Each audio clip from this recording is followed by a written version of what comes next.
is rampant misinformation, and the internet is such that you can literally use it to prove anything that you believe. If you believe that the earth is flat, there is plenty of information out there that will support it. The same works for bipolar disorder. If you want to make your Dr. Nicole, your therapist, your support group, your case manager, your friends, your family look foolish about bipolar disorder, you will be able to find an accepting group. I caution you against answer shopping. It only hurts you. You're listening to Inside Bipolar, a Healthline Media podcast, where we tackle bipolar disorder using real-world examples and the latest research. Hi, everybody, and welcome to the podcast. My name is Gabe Howard, and I live with bipolar disorder.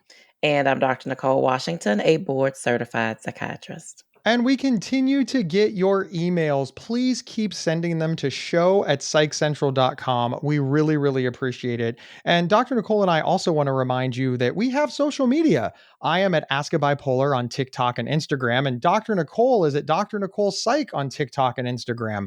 And you can see little clips of this show. We just wanted to tell you that.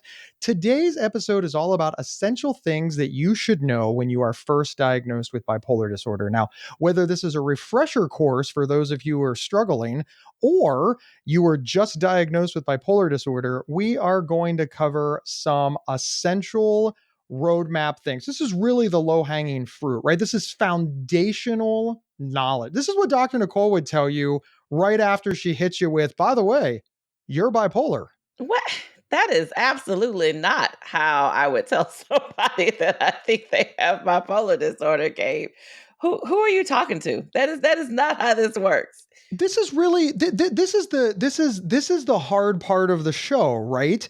Because you're right. You would never tell somebody that's how they have bipolar disorder. But what you would say it like real serious and scary and sad too, right? So I agree. Like my example was like way too over the top on the happy. Wait. I also would not sound all scary and sad. I mean, I don't. But isn't it scary and sad? But it's not happy and joyful. How do you tell somebody? It's not happy and joy. I don't think I sound scary and sad. I mean, what is my scary and sad voice? I hate to be the one to tell you, but you have bipolar disorder. I don't do that. I like how whispering is scary and sad for you. It kind of reminds me of like a young Dr. Nicole on the dating scene. She like leans in and whispers, "I love you," and her husband like screams and runs. I was thinking, why would he scream and run? Gabe, why would he scream? You know what? Forget it. When a person is diagnosed with bipolar disorder, at least for me, a lot of that conversation is education. A lot of that conversation is, this is what bipolar disorder is. This is what bipolar disorder is not. And we go through all the symptoms of mania, hypomania, depression. And if I do come to the conclusion that their history is consistent with bipolar disorder, I've already shared with them what it is and what it isn't. And I ask them, do you feel like the things that you are telling me and that you're describing, do they sound like this? And a lot of times they're like, yeah, like, oh my gosh, yes, you're right. It isn't as much of a sad, scary, initially, it's more of a, oh my gosh. The revelation that they get when they realize that their behavior lines up with this disorder is often surprise, shock. People are like, oh, yeah, that makes a lot of sense when you put it that way. Then we do move into the sad and scary after that. But initially, most people are like, oh. Reflecting back on my diagnosis, I had equal parts like an aha moment, like this really does sound like me. I'm reading the little brochure, I'm hearing about the hallmarks, and I'm like, oh wow, this answers a lot of questions. But it was also a very hopeless feeling for me. I didn't know anybody who was living well with bipolar disorder. So I think one of the reasons that I always approach a bipolar diagnosis with, a little bit of humor, a little bit of sarcasm, but I try to keep it upbeat, is because I just remember that hopeless feeling in my own life. And I don't want anybody who is gathering information and learning to hear this like really serious, vaguely doom and gloomy, saccharine, so you've been diagnosed with bipolar disorder. Here are some things that you need to know as you begin your journey. But here are some things you need to know as you begin managing bipolar disorder. Dr. Nicole, let's jump right in. The first thing that I think a lot of people don't realize is that it's a lifelong commitment. I did not realize it was a lifelong commitment. I was like, oh, I've got bipolar disorder. Okay, cool. What do I do? And they're like, you be med compliant and you'll be fine. I was like, great. Like, I'll clear this up in a weekend. So when you say you didn't know that it was a lifelong commitment, did you think, oh, this thing will go away? Like if I just take the meds, it'll go away and I'll be fine and I just won't have to worry about it. I honestly don't know what I thought. I want to be really clear. There's a lot of confusion. I did not get my diagnosis under the best of circumstances. I was submitted to a psychiatric hospital. I was really struggling. So obviously, it's probably super important that we point out to our audience that it's not one size fits all. Everybody's journey is a little different. Some people have more base knowledge coming in. Some people might have suspected it. Some people might have had the rug pulled out from under them. Others feel like they were hit by a bus. Your mileage may vary on this very much so, but using myself as a little bit of a plot device. Okay. I think plot device is a good Plot word. device. Right. Using myself as a little bit of a plot device to move this conversation along. Okay. I was young. And a lot of people are young when they're diagnosed with bipolar disorder. 16 to 24 is the average. Up until that point, every single time that I had been given bad medical news, I was given a prescription or I was given a course of treatment, I would follow and adhere to that prescription or that course of treatment. Yep. I would do exactly what my doctor said, and then I would live happily ever after and I would forget about it. Okay. So that was my only frame of reference. I did not recognize bipolar disorder as being more akin to like diabetes management. Yes. You were thinking like, oh, I have an infection. You're like, oh, I have an infection. Let me take this pill. It'll get better. It'll clear up. My bipolar will go away and I'll just ride off into the sunset. Yeah. I think there might have been an inkling in my head, Dr. Nicole, that it was like diabetes or like high blood pressure or like asthma. But in my mind, all of the examples that I thought of were people who I didn't really feel put in any effort. Right? Like my dad has asthma. He's had asthma his whole life. He carries an inhaler. He takes a pill every morning and that manages his asthma. He doesn't think about it. He's not constantly, deciding whether or not he needs to report symptoms to his doctor. He's not learning coping skills. Doctor was like, hey, you've got asthma. Take this pill, use this rescue inhaler, you'll be fine. And for the most part, he doesn't think about it. So maybe in the light most favorable to me not being a complete moron or completely ignorant of the facts, I guess I just kind of thought it would be like that. I would just absentmindedly take my pills and that would be all that I needed to do. I could absolutely see why you would think that, especially if you had nobody in your life that had bipolar disorder, or you just had very limited knowledge of the disorder before your diagnosis. Immediately after I give people yes, I think this is bipolar disorder based on these things that you shared with me, and they fit this criteria, and this is why I think this. My next step is, okay, now what do we do? And the first thing I tell people to do is to go read. I tell them, go right now. Because whatever you thought you knew about bipolar disorder, I need you to forget all of that. And I need you to go read something. And I send them to reputable sources, right? Like keyword reputable, not the Reddit thread. Not that the Reddit threads aren't great, because I do think the Reddit threads are actually very helpful sometimes. But I want you to read like the basic science level foundational stuff first. Go to peer-reviewed things. Go to Healthline. Go to Psych Central. There's lots of great articles there. Then traipse on over to the Reddit threads if you want to search in, new bipolar diagnosis. You will see a variety of things. And I encourage them, when you go to forums like that, take the good and the bad. Like don't just look for all the negatives or all the positives. Like take it all. Come up with your list of questions and then bring them back to me for our next visit so we can talk about what you've researched. I think that is a very, very important part of the initial diagnosis. I think it's important to understand that you take the good, you take the bad, you take it all. These are the bipolar facts of life. All kidding aside, you can tell I've got my 80s sitcoms all lined up. But all kidding aside, thank you, Dr. Nicole, for always bringing up the lived experience portion, which of course is where those Reddit threads and Facebook Yes. groups live. Yes. And you do have to find the balance between what does the science say, what does the DSM say, what does research say, and then what are the people saying? Because a lot of times that stuff does align. You just need somebody to help connect the languages. And so when I have people come back with their questions, they're like, well, this says this. And I'm like, yeah, that's 100% accurate. That could happen. But there are a lot of other reasons that could happen. And you're right, we do as physicians, we do get pretty frustrated at times when people come in with their, well, I saw on Reddit blah blah blah blah blah.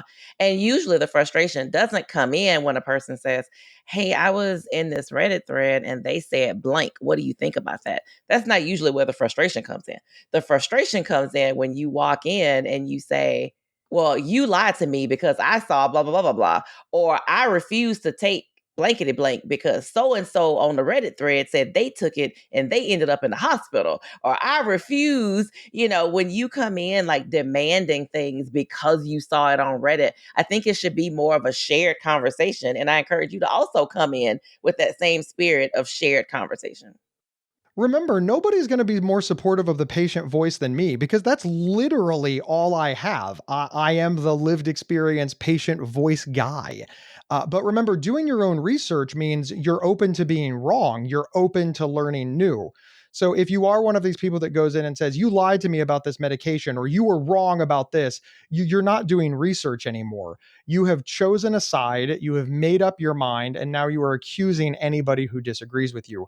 Please, it will benefit you. I really believe an essential skill when you're newly diagnosed is to do your own research, but it's to do actual research. Keep an open mind. Remember, every single person with bipolar disorder is different. So even if you find somebody on Reddit that says XYZ happened to me, it doesn't mean it's going to happen to you. And I want to tell my bipolar people, like all of you, I hear all the time out in the community, oh, they think that all bipolars are alike. They paint us with all one brush. One person with mental illness does something and they blame us all. And everybody with bipolar is not the same. And we're not all artists, and on and on and on and on and on and on and on and on and on.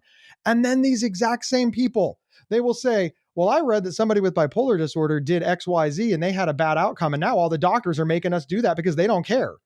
It's like a minute ago, you just said that all people with bipolar disorder weren't exactly the same.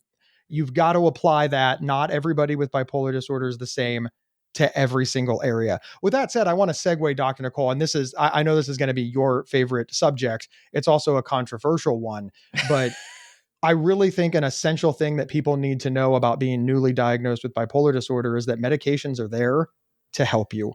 They are Yeah. they are not the only treatment. I want to make No, sure we say that before we get into the weeds here, no, but no. medications are one of the treatments. They are an Yeah. important treatment and they are there to help you. And frankly, they're here to stay. Dr. Nicole, say all your doctor Yeah. stuff.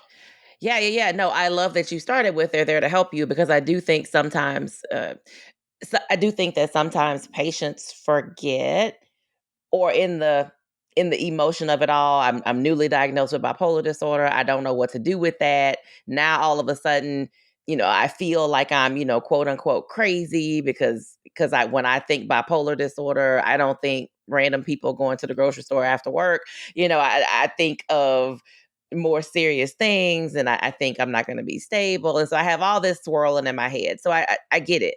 But I absolutely love that you said the medicine is there to help. And so are we. The people prescribing the medicine are there to help.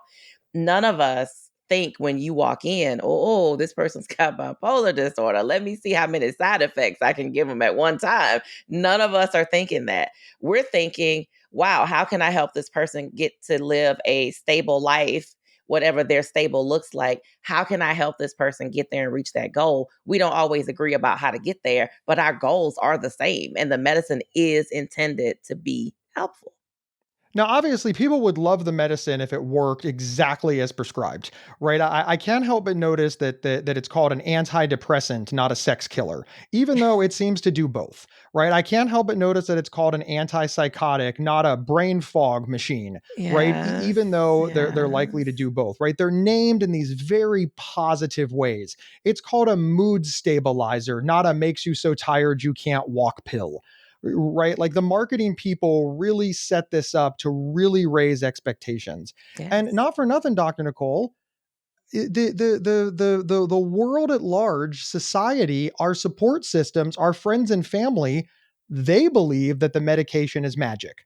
So an essential thing that I really feel that everybody diagnosed needs to learn is that medication is scary, but it is there to help. It has a lot of side effects, and chances are the first meds that you're put on are not going to be the meds that you stay on because there's a lot of Yes. trial and error. Now, Yes. trial and error sounds really scary, right? It sounds like you're guessing.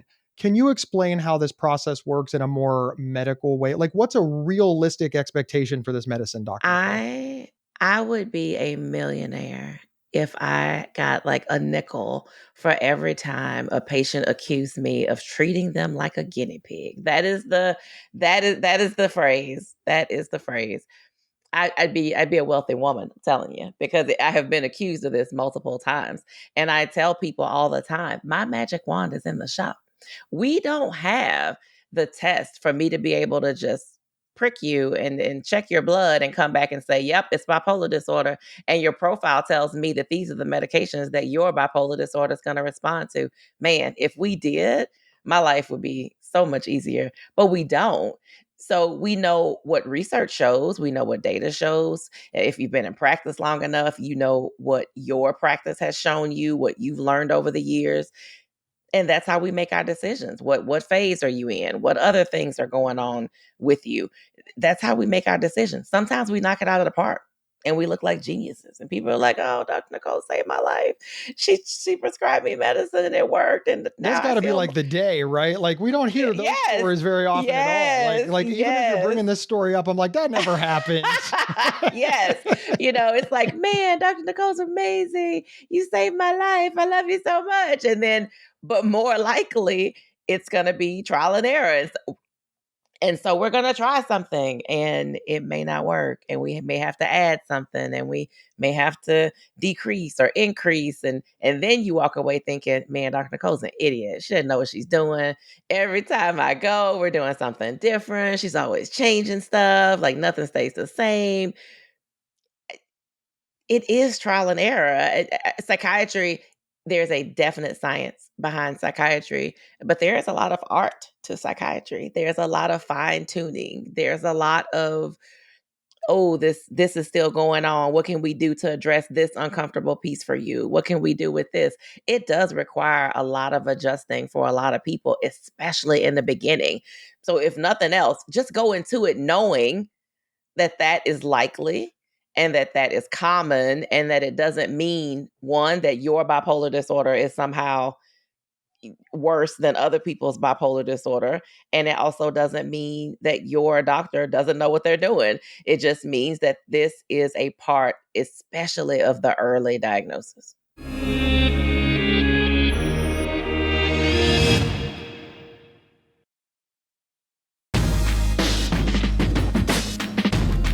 And we're back discussing essential things you need to know with a new bipolar diagnosis.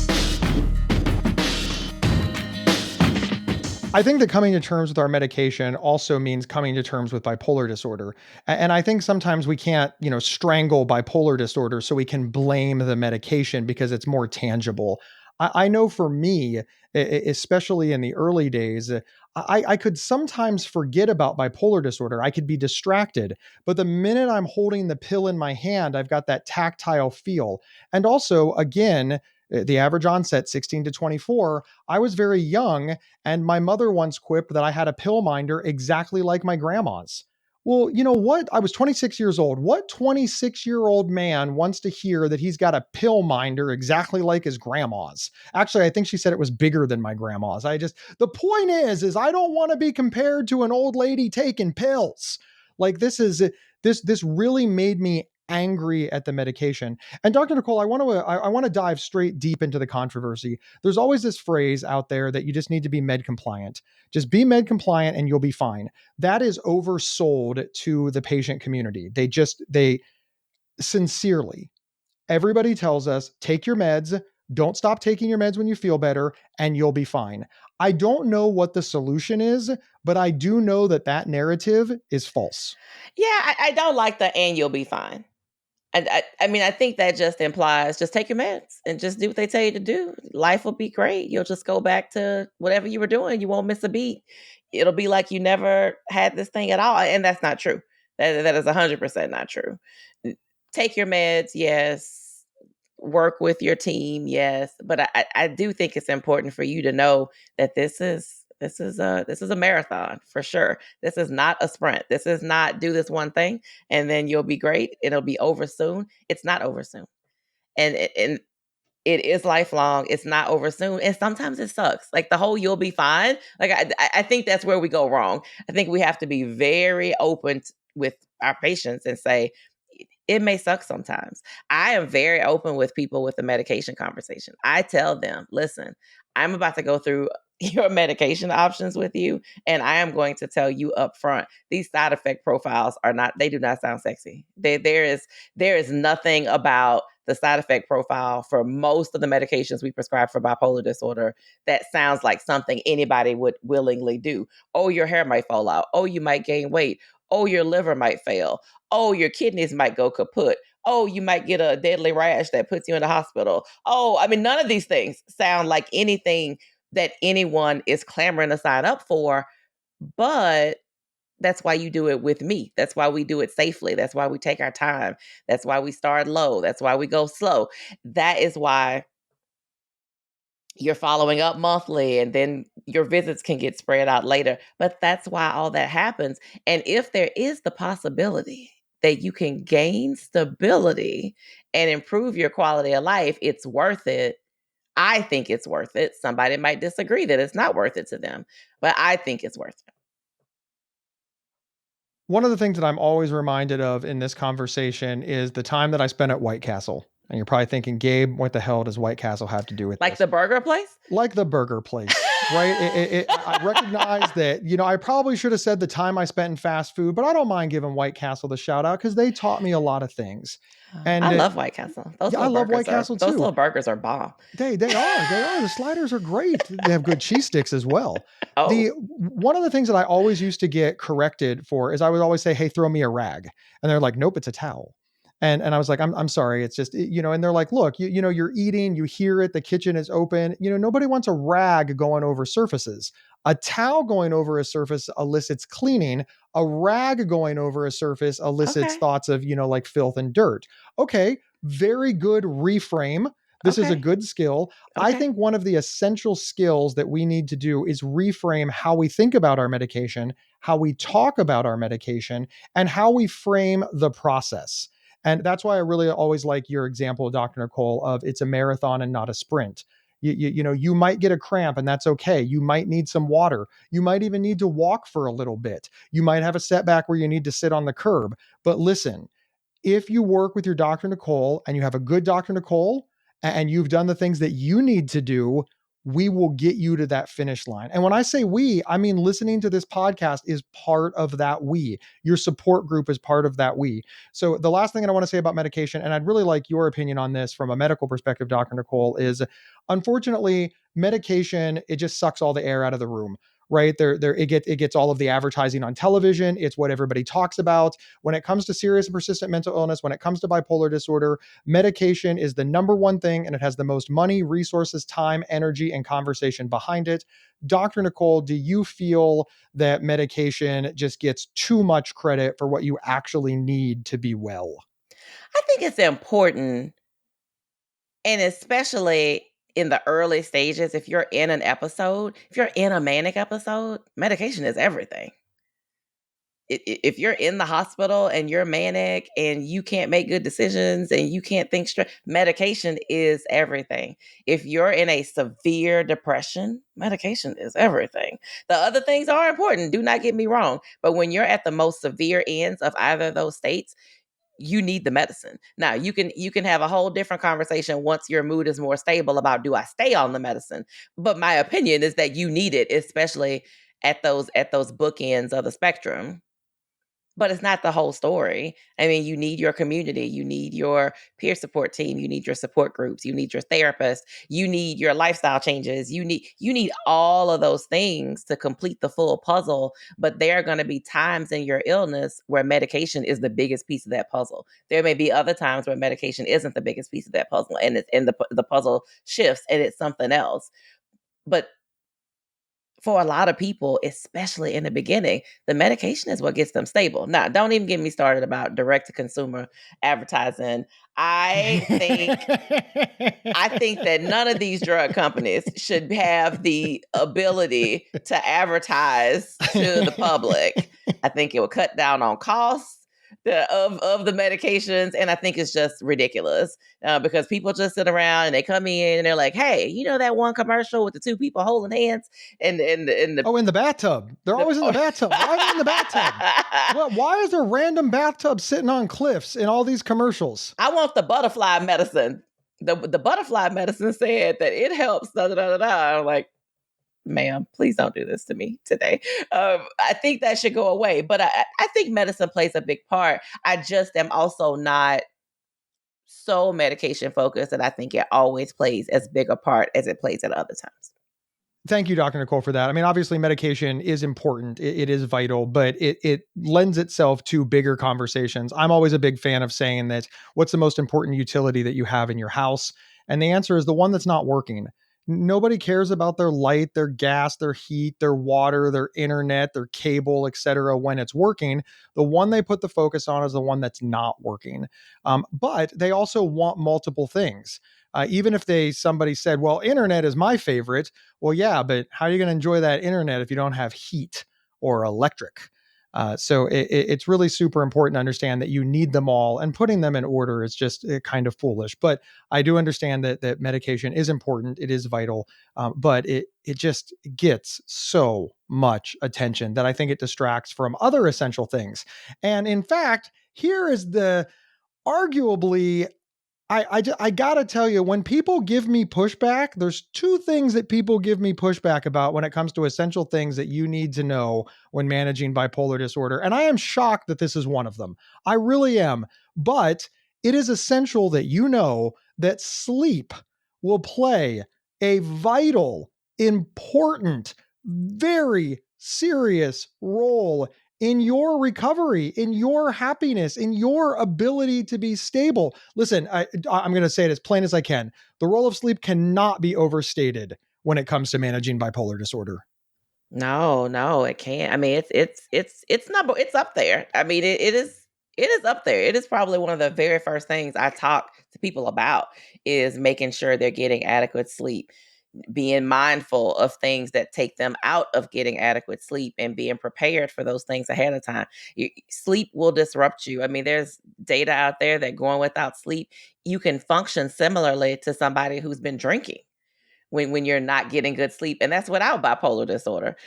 When you have bipolar disorder, for a lot of people, sleep will be the thing that sets them off. I'm convinced that the reason we end up seeing it a lot of times in that early college, first semester of college around finals, I am convinced that when I see it around that time, it was because that student was up late studying, not sleeping well because they had finals coming up and they were cramming, and that was what shifted for them. I have lots of folks, college students especially, because they go through these runs of like, oh man, I'm studying, I got finals, I got midterms, I'm not sleeping well, and they'll have an episode. I have people who have great things going on in their lives. Oh, my family's in town for a family reunion, it's going to be great, but we're all up late and not sleeping well, and we're going out and I'm not getting as much sleep, and then bam, they have an episode, and they were like, but Dr. Nicole, it was a good time, it wasn't stressful.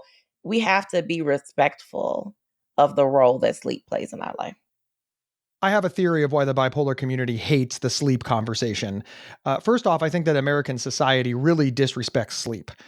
We say things like, I pulled an all nighter at work, and we're bragging. We say things like, after the kids went to bed, I stayed up all night, baking, cooking, doing this project so that they'd be surprised when they wake up. And we're bragging. We say, I can party all night and still make it to work the next day and be productive. And we're bragging. But what we're actually saying is that we're not resting our body and we're not getting sleep. So I think people with bipolar disorder live in the greater society. But there's a second thing. There's a second thing that I think gets our bipolar people. What's that? What's the other part? We're used to mania.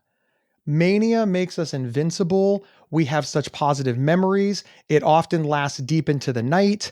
And again, we've been talking a lot about the 16 to 24, right? A lot of people are diagnosed young. Young people, they can get away with disrespecting sleep. But, when you hit your 30s, your 40s, you sleep wins every time. I know that sleep hygiene is not sexy. I know getting up at the same time and going to bed at the same time makes you sound like an old person. I get it. I'll be the first one to admit it, but I'm telling you, sleep plays a vital role in your stability, and you disrespect it and ignore this section at your own peril. Yeah. And it is sexy. Stability is sexy. Stability is sexy. Yes, there is nothing sexier than just being stable. Just being able to live your seemingly boring life. Excitement is overrated. And here's a nice little essential thing that you should know when managing bipolar disorder as it relates to sleep. Sleep is really a good indicator of moods. If you start sleeping more, a depressive episode could be coming on. If you start sleeping less, a manic episode could be coming on. So tracking your sleep can really prevent episodes. So pro tip for all of you, track your sleep. And if you notice that you start getting less or you start getting more, report that symptom to your Dr. Nicole immediately. It's also a good way to know if the medication is causing you to sleep more or less, which could be indicative that you're under medicated or over medicated, or there's a problem going on there. So you can really learn a lot from tracking your sleep and paying attention to your sleep. So again, sleep really does play a vital role in your stability.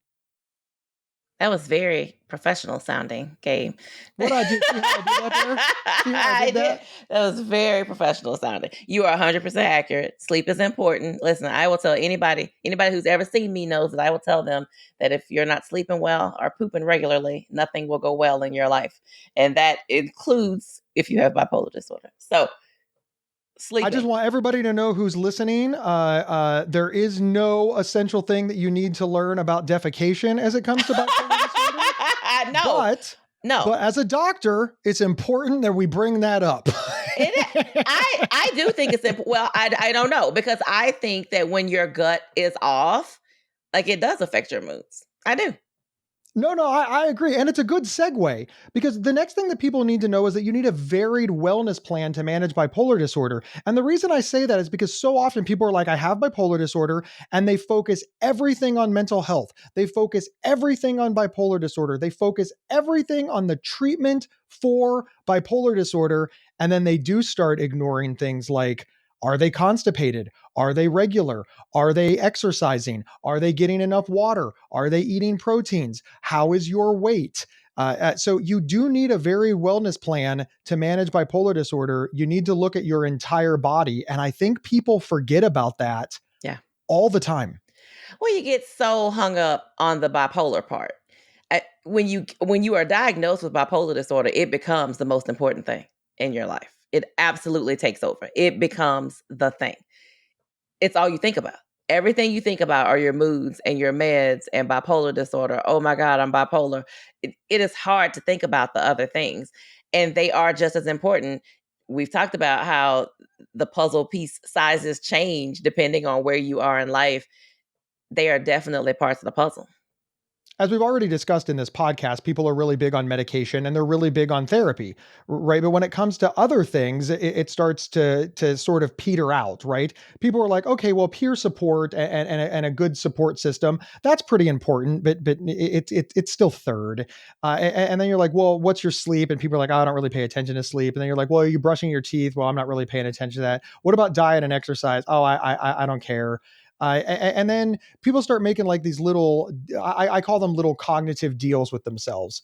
It's like, hey, you're not getting exercise and you're overweight. Oh, my medicine is causing me to gain weight and it's making me lethargic. So I can't walk and that's why I'm gaining the weight. So there's nothing I can do about it. And you're like, wait, there's nothing you can do about it? Like the medicine is force feeding you Doritos and Twinkies and pizza and fast food. Remember that White Castle? I really look back at some of the things that happened to me when I was diagnosed that I blamed on bipolar disorder. And don't get me wrong, bipolar disorder did contribute to me making bad decisions, but I think it is an essential skill to understand that you have an illness. Your body impacts that illness. So if you are not paying attention to all the dimensions of wellness, all of them, then bipolar disorder will run rampant. So again, in order to treat bipolar disorder, you need to make sure that you're getting diet, exercise, sleep, water, routine, all of these things that are lame, right? They do not sound as important, but they're vital. Yeah, well, and it also gives you something that you can control, because a lot of times when you first get that diagnosis, and even after you've had it for a while, a lot of my folks with bipolar disorder tell me they just feel like they're not in charge of anything. Like somebody's telling them what meds to take. Somebody's telling them this, and oh, you need to do this or that. And they do start to feel like, man, I am a grown man or a grown woman, and I just don't feel like I have much control over anything that's going on in my life. So it is good, I think, to focus on something that you control: your diet, your exercise, your wellness plan. Keep working with your doctor. Keep working on getting the medication right. But in the meantime, focus on the parts that you can focus on. I love that. Dr. Nicole, I am always going to tell people, empower yourself, right? Eating healthy is your choice. Exercising is your choice. What you eat, how you exercise, how you sleep, what time you go to bed, all of these things are your choice. Choose wisely. Really, sincerely, choose wisely. Dr. Nicole, we have covered so much stuff and we have so much stuff left to cover that I think that we should take a break and cut this into a 2-part episode and let the next episode go next week with even more essential tips that people need to know when they're diagnosed with bipolar disorder. Are you okay cutting this into 2 parts? Because otherwise I think people are going to have to listen for like an hour, hour and a half. Yeah, nobody wants that. Nobody's got time for that. So yes, I approve. Nobody got time for that. I approve. You approve. Dr. Nicole, thank you so much for hanging out with us. Everybody, thank you so much for hanging out with us. Next week's episode will have the remaining essential things that you need to know if you are diagnosed with bipolar disorder. And of course, all of the other episodes of the Inside Bipolar podcast will fill in all the gaps of everything that you need to know managing bipolar disorder as you begin your bipolar journey or as you're just giving yourself a little refresher course. All right, we need a couple of favors. The first thing that we need you to do is wherever you downloaded this podcast, please follow or subscribe. It is the best way to make sure that you don't miss anything. Also, tell everybody you know about this show. Bring it up in a support group. Bring it up in those Reddit threads. Bring it up on those Facebook groups. Share your favorite episodes on social media. Hell, send somebody an email or a text. You can even take out a billboard in Times Square in our name. We will let you. That's GABEHOW. I am just kidding. My name is Gabe Howard, and I wrote the book Mental Illness is an Asshole and Other Observations. I'm also a world-renowned public speaker who could be available for your next event. You can find out everything that you want to know about me and buy a signed copy of my book just by heading over to gabehoward.com. You can also follow me on TikTok and Instagram at Ask a Bipolar. And I'm Dr. Nicole Washington. You can find me on all social media platforms at Dr. Nicole Psych to see what I do other than hang out with Gabe all the time. All right, everybody, we will see you next time on the Inside Bipolar podcast. You've been listening to Inside Bipolar from Healthline Media and PsychCentral.com. Have feedback for the show? Email us at show@psychcentral.com. Previous episodes can be found at psychcentral.com/IBP or on your favorite podcast player. Thank you for listening.